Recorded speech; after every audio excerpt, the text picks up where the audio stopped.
A morte desta jovem estilista nos Hamptons, com seu corpo encontrado a bordo de um barco, ainda é um mistério. Mas temos novas fotos e detalhes. Martha Nolan Ozlataha era destaque na moda de Nova York. Ela levava um estilo de vida luxuoso e agitado, mas não se engane, ela trabalhou para isso. Ela era uma empreendedora. Me diga quando você soube. Na semana passada, perto da meia-noite, ela foi encontrada morta em um barco em um iate clube de luxo em Montauk, Nova York. Temos novas informações sobre o barco em que Martha foi encontrada morta. Você pode ver fotos dele bem aqui, assim como imagens importantes do que foi encontrado no barco, possíveis evidências-chave neste caso. Também estamos descobrindo mais sobre quem pode ter estado com Martha na noite em que ela morreu. E essa é apenas uma parte dessa história que está tornando a trama ainda mais densa. Estamos no caso apresentado pela Law and Crime. Eu sou Chris Stewart.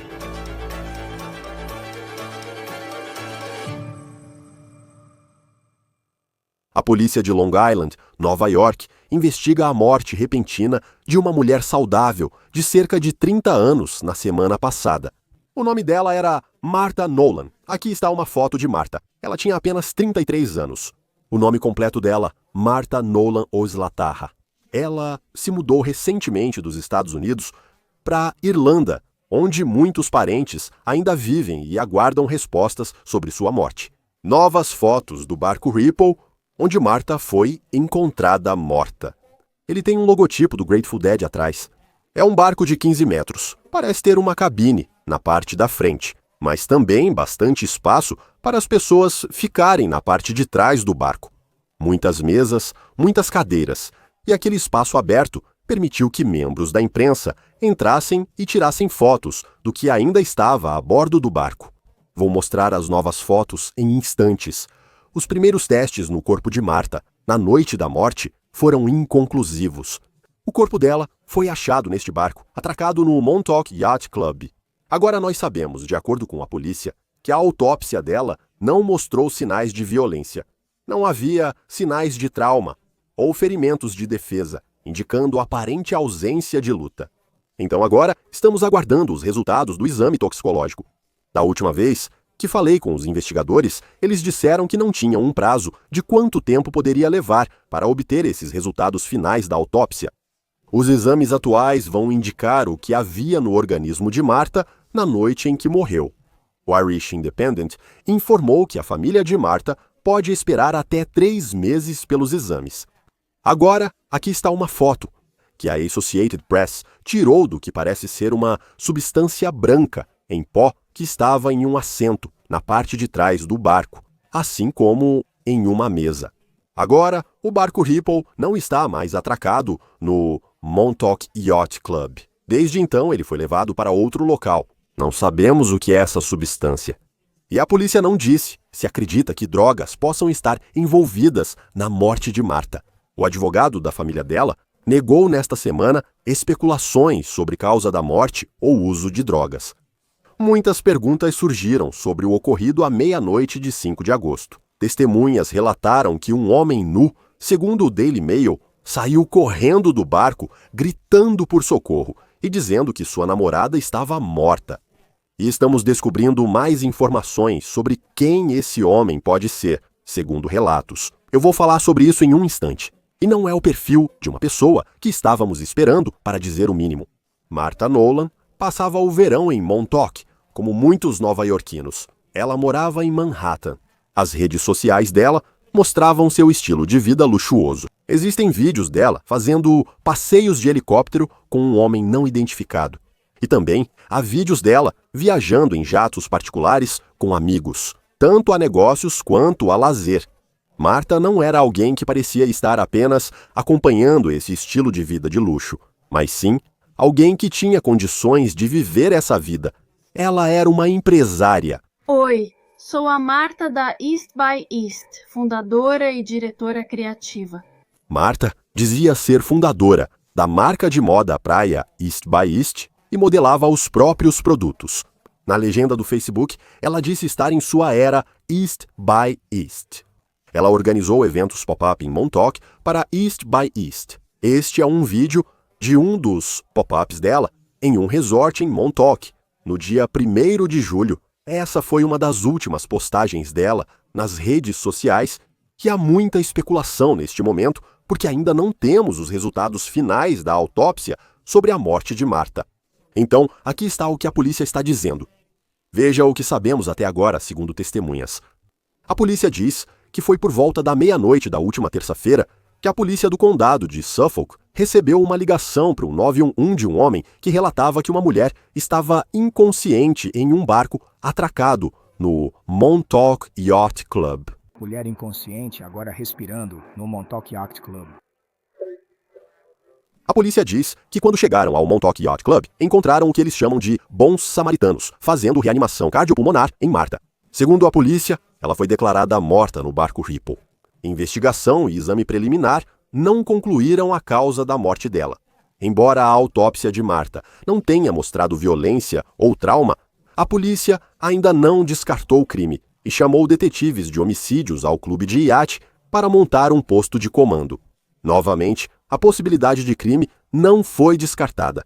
Um advogado da família de Martha falou esta semana em uma coletiva de imprensa e disse que qualquer relatório especulando sobre como ela pode ter morrido não é preciso neste momento. Grande parte da investigação depende do exame toxicológico quando concluído. Ele também disse que pessoas ainda estão sendo entrevistadas pelas autoridades como parte desta investigação. Agora, aqui está o que sabemos sobre esses relatos de testemunhas que têm circulado em vários meios de comunicação. E eles realmente estão ajudando a pintar um quadro de como parecia estar nesse clube de iates quando tudo isso estava acontecendo nos cais do clube de iates de Montauk por volta da meia-noite da última terça-feira. Alguns membros desse clube de iates dizem que ouviram gritos tarde da noite de segunda-feira. O Daily Mail relatou que testemunhas viram o homem nu, fugindo do barco, pedindo ajuda e gritando: "Essa é minha namorada". Agora vemos fotos de Nolana com o homem nas redes sociais dela, como essa aqui em que ela está andando em um conversível. O site irlandês Extra diz que Nolana tinha um relacionamento sério e planejava se casar com um namorado, que viajou com ela à Irlanda para conhecer sua família. Nolana teria se divorciado, segundo relatos, mas esse veículo relata que o homem nu citado pela mídia e testemunhas tinha cerca de 60 anos e não era o namorado dela. O namorado de Martha, segundo relatos da mídia, estava em viagem de trabalho na noite da morte dela, mas Martha tinha falado com ele na noite em que morreu. Segundo relatos, foi pouco antes da ligação para o 911. Ela ligou para o namorado, avisou que saía do clube de iate, chamou um Uber e se preparava para ir para casa.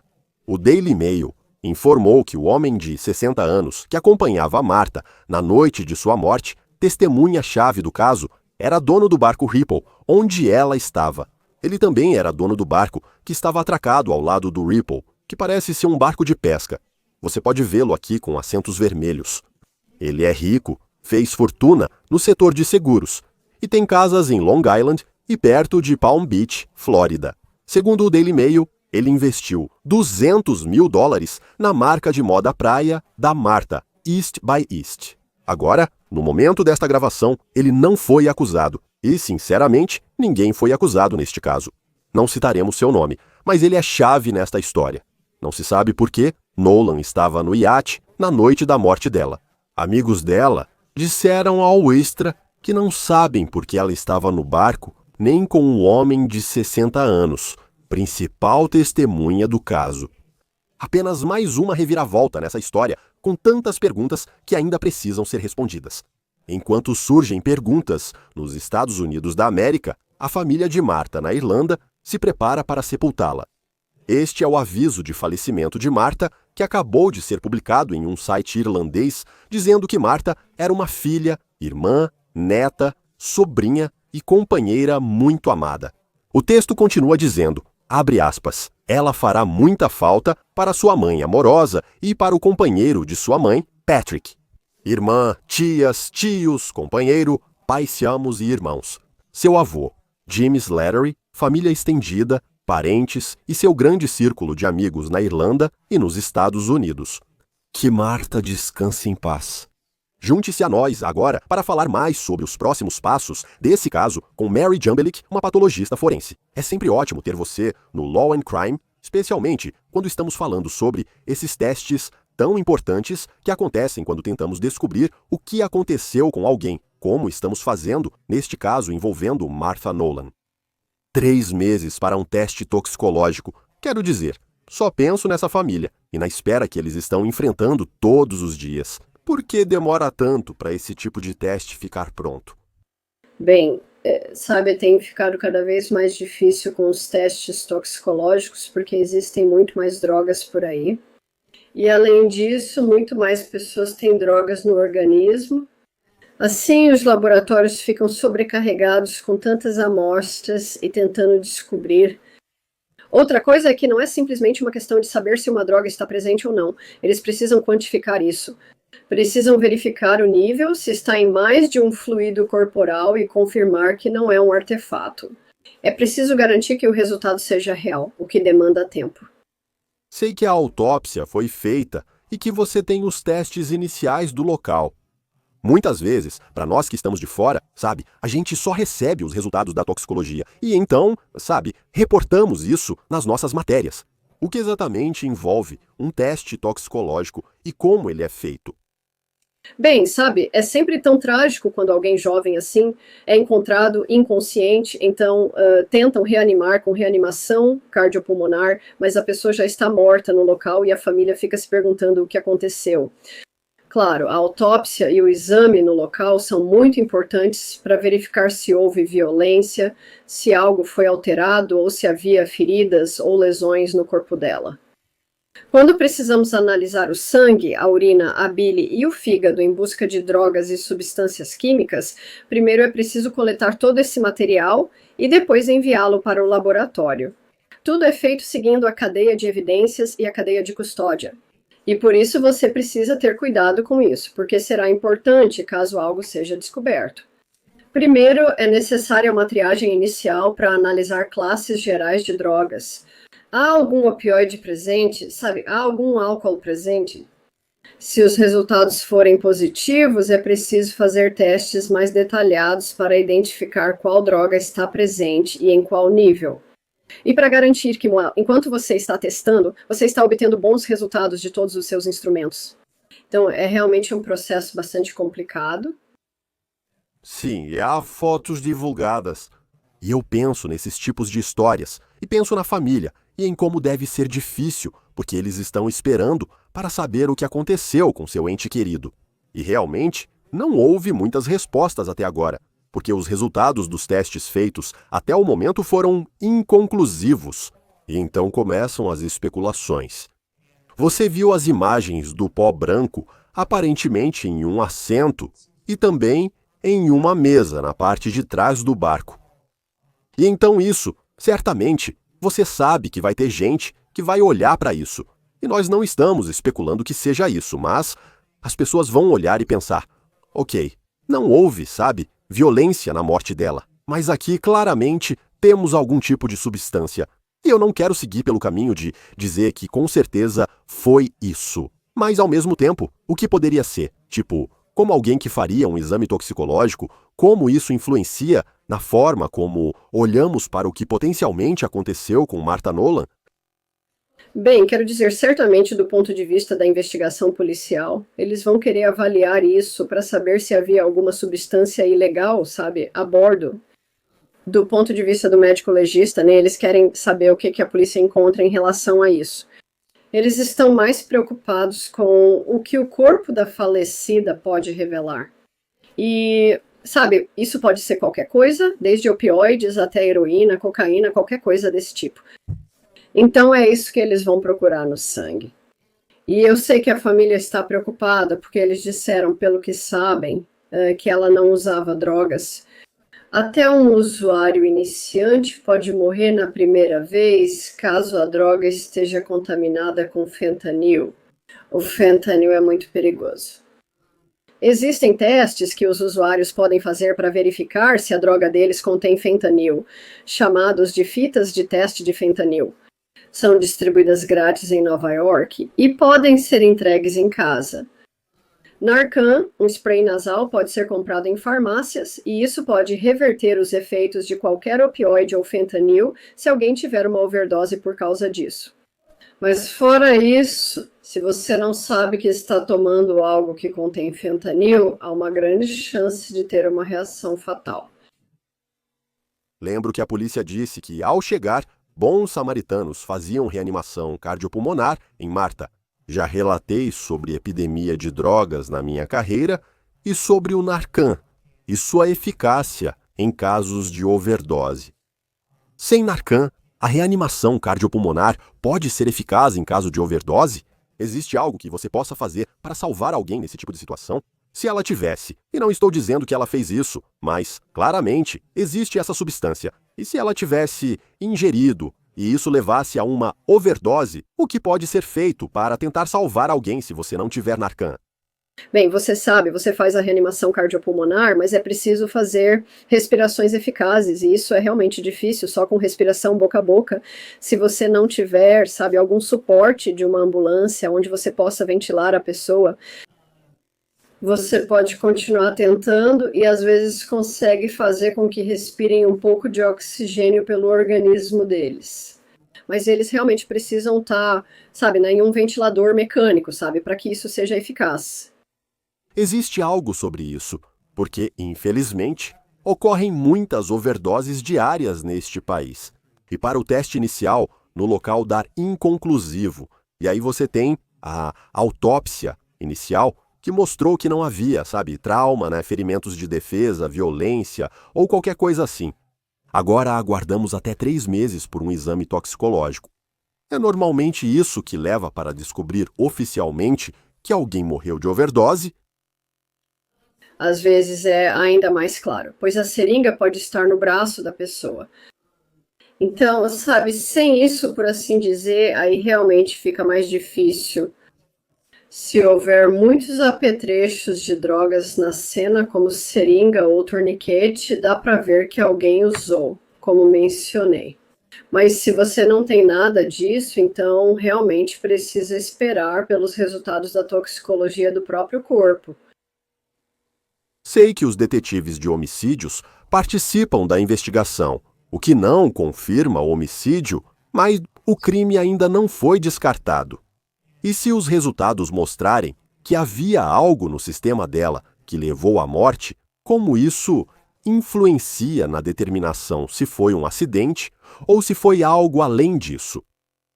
Como não sabemos se há droga ilegal ou substância venenosa envolvida, seguimos sem saber. Acho que só saberemos quando recebermos o resultado da toxicologia. Mas se for uma toxina não recreativa inesperada, sabe, ou algum medicamento que normalmente não é abusado, então isso seria muito suspeito. Então você quer saber o que a falecida estava fazendo antes de morrer? Com quem ela estava andando, com quem ela teve contato, tudo isso. Mas isso já faz parte da investigação desde o início. Sabe, o que a falecida estava fazendo antes? Isso é um bom trabalho de detetive. Ainda bem que estão fazendo. E acho que isso é mais uma pergunta para todos, só quando se trata de quão prevalente o fentanil se tornou neste país. E quero dizer, há tantas histórias sobre isso que nunca conseguiríamos nem relatar, porque infelizmente acontece com tanta frequência. O que ele faz no corpo para causar uma reação tão forte como vemos em alguns casos? Sim, é muito, muito mais potente do que, sabe, heroína e morfina. É perigoso por causa de sua potência. Apenas uma quantidade minúscula disso pode te matar ao suprimir seu sistema respiratório. Basicamente, sufoca suas células e você não consegue utilizar o oxigênio, sabe, para o seu corpo. E isso afeta o seu cérebro. Assim que você, sabe, não tem oxigênio suficiente, então o seu cérebro é afetado. Então, isso diminui a sua respiração, e é por isso que o Narcan reverte isso, mas é algo muito temporário. Uma overdose de fentanil pode fazer alguém parar de respirar? Ao administrar Narcan, a pessoa pode voltar a respirar, mas é preciso repetir até chegar ao hospital para suporte respiratório. O que apareceria em um exame toxicológico se isso estivesse no corpo de alguém. O fentanil surgiria como droga. Sim, só a droga. Ainda restariam vestígios. Sim. E sabe, há achados sutis na autópsia. Por exemplo, em casos de overdose, é comum observar edema pulmonar. Isso significa que os pulmões estão meio cheios de líquido porque não estão funcionando direito. Isso pode ser algo que sugeriria isso na autópsia. E novamente, há tantas coisas que não sabemos nessa história. Mas quão comum é um teste toxicológico não conseguir determinar como alguém faleceu? Você disse que não consegue? Não consegue. Tipo, sabendo até agora que tem sido inconclusivo até o momento. E há muita atenção nesse caso. Então, quão provável é, com base em como funcionam os testes toxicológicos, que eles tragam uma informação-chave que possa ajudar a montar o quebra-cabeça do que aconteceu? Quero dizer, acho que, dadas as circunstâncias, parece que o teste toxicológico vai ser realmente importante nesse caso e vai trazer as respostas. Mas é importante notar que adultos realmente morrem de repente, às vezes sem explicação. Eu sei que a gente pensa nisso com bebês, estamos cientes disso em bebês com menos de 1 ano. Nesse caso, às vezes um jovem adulto morre de repente e não encontramos uma resposta. Mas isso é muito raro, mas continua sendo uma possibilidade. E eu sei que você está falando sobre, quero dizer, eu só penso no Instituto Médico Legal e em quantas vezes, por dia, você pode estar trabalhando em alguém que sofreu uma overdose. Este é um caso de grande repercussão. Infelizmente, alguns nomes nunca saberemos. Os casos, às vezes, têm prioridade se envolvem alguém mais conhecido ou se não era uma celebridade, mas há muito interesse público no caso. Isso impacta quando um teste toxicológico é realizado? Acho que certos casos podem avançar mais rápido no sistema só porque se a comunidade tem muito interesse, então há muita pressão sobre o escritório para concluir o caso. E só para responder a pergunta, para que possam seguir em frente e fazer mais trabalho, sim, isso pode acontecer. E por fim, quanto tempo leva para fazer o exame toxicológico? Tipo, você recebe o corpo e está agendado para fazer o teste toxicológico hoje. Em quanto tempo recebo os resultados? Bem, quero dizer, se tudo der negativo e for um dia tranquilo, talvez você consiga os resultados em 6 a 8 semanas. Mas, na maioria das vezes, vai demorar mais do que isso, porque inevitavelmente as pessoas têm algum medicamento no organismo, mesmo que sejam níveis baixos e não muito importantes, como um pouco de Tylenol, sabe, ou uma aspirina, ainda precisa de testes e documentação. Cada vez mais pessoas acumulam medicamentos no organismo, até mesmo os necessários, o que exige testes mais amplos. Bem, você sabe, é um caso muito triste de qualquer forma. Essa era uma mulher que tinha, toda uma vida pela frente, mas definitivamente é um mistério que continuamos acompanhando. Mary Jumbelik, patologista forense, é sempre ótimo ter você no Law and Crime, nos ajudando a entender a ciência por trás de tantas informações que recebemos. Mas entender como chegamos até esse ponto, nós agradecemos pelo seu tempo. Claro, obrigada. Vamos continuar acompanhando essa história de perto. Continuamos em contato com as autoridades policiais. Avisaremos assim que tivermos novidades. Encerramos o On the Case da Law and Crime Network. Inscreva-se no nosso canal no YouTube e no Spotify. Eu sou Chris Stewart. Nos vemos na próxima.